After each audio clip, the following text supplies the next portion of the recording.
Hi, BrenTech here, where tech is made simple. So Microsoft has rolled out the latest optional bug fix C-release update for Windows 11, 25, and 24H2, and the update was made available late yesterday in my part of the world.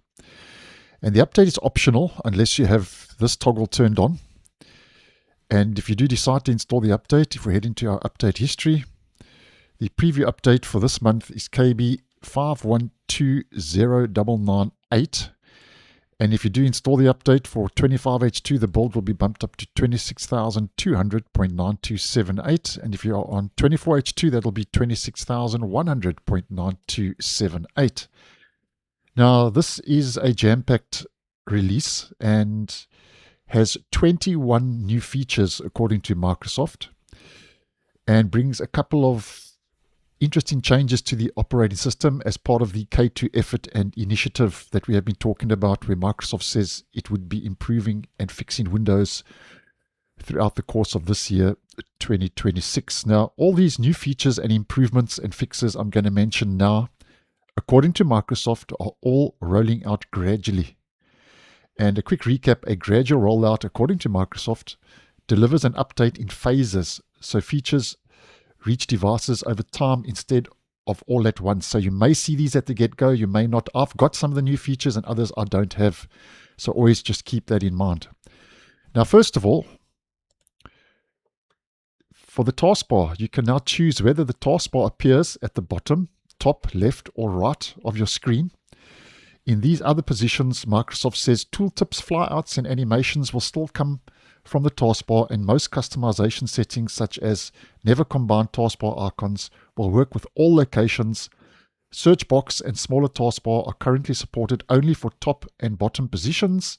And to get to these settings, all you would do is right click on your taskbar, click on taskbar settings, and here you'll scroll down, you've got taskbar position. So bottom is default. You can go to the top now, to the left, and now to the right. And I think that's been a long time coming and is definitely a nice move in the right direction. And over and above that, there's also a smaller taskbar option, which is now available to help maximize screen space on smaller devices. This experience, Microsoft says, reduces the size of taskbar icons and the taskbar height while maintaining access to key features such as start search and the system tray. And here you can see taskbar size, default, and then you can go to small. And I think that's also a very nice move in the right direction. Default, small, and just take note when set to small, both the icons, as we can see, and the taskbar height becomes smaller. And I also think that's been a long time coming. So some nice improvements there for the taskbar, especially being able to move the taskbar around your screen with a movable taskbar. And then, before I forget, Microsoft also says the taskbar behaviors section of the taskbar settings page is now expanded by default for improved discoverability. And I think that's because they've got all these new settings. So you can see that at a quick glance. Previously, it was collapsed. Now it's expanded. So that's just a small UI tweak and adjustment. So some nice improvements for the taskbar.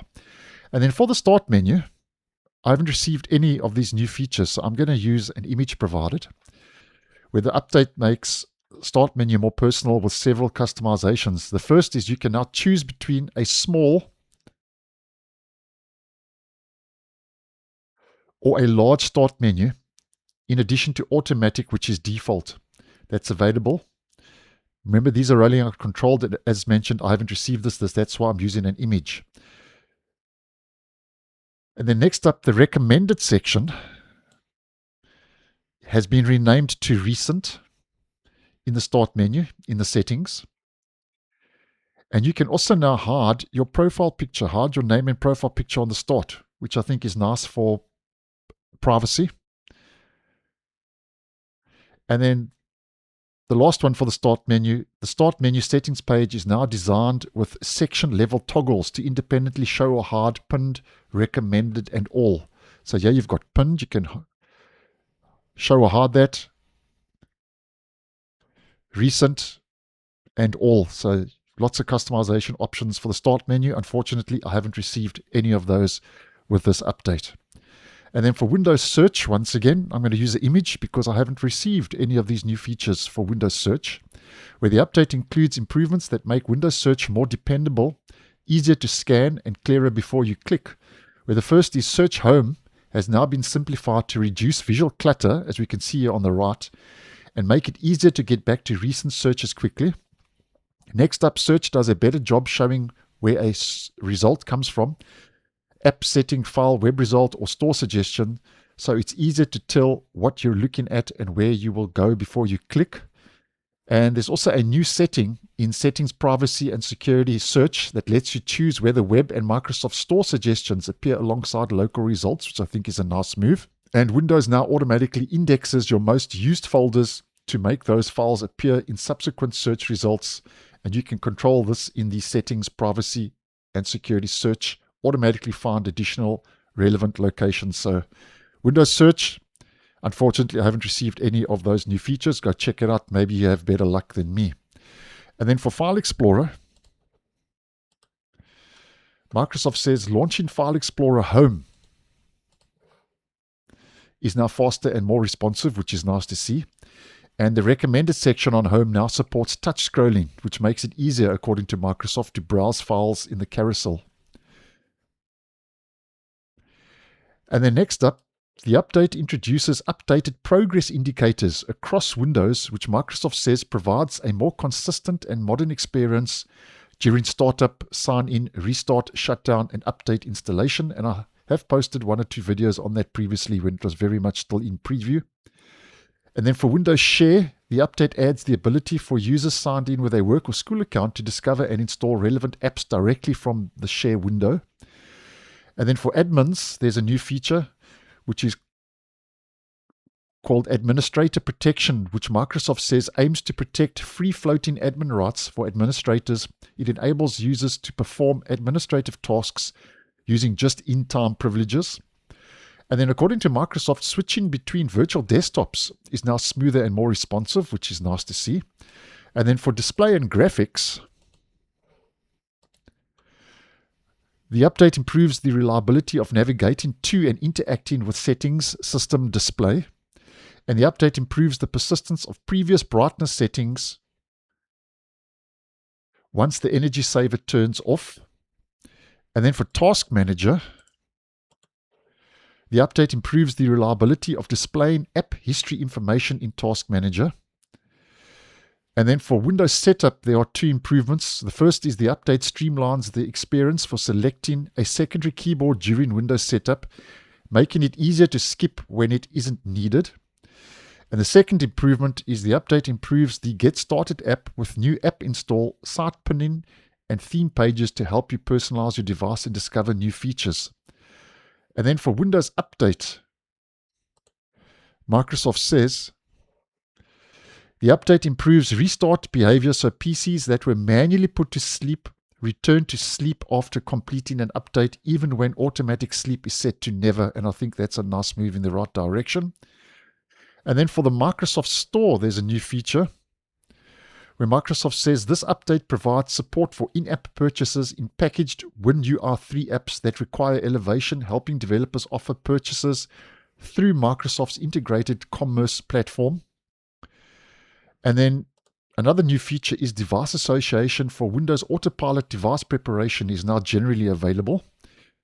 And the update introduces process isolation for Microsoft execution containers, which, according to Microsoft, is a fast, lightweight boundary for responsive workloads such as coding agents and model-generated code. So that's taking place under the hood.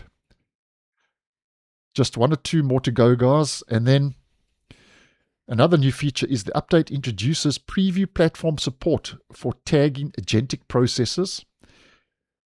And then the last new feature is post-quantum cryptography. Algorithm, MLKEM, can now be used as a standalone algorithm for TLS key exchange in addition to hybrid groups added previously. That's quite a mouthful, but basically that's a security enhancement taking place under the hood.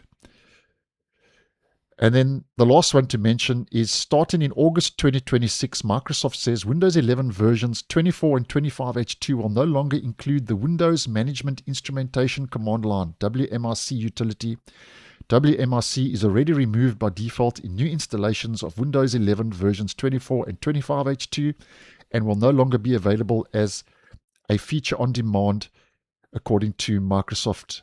So guys, all of those changes and improvements are rolling out gradually, some of which you may or may not have received.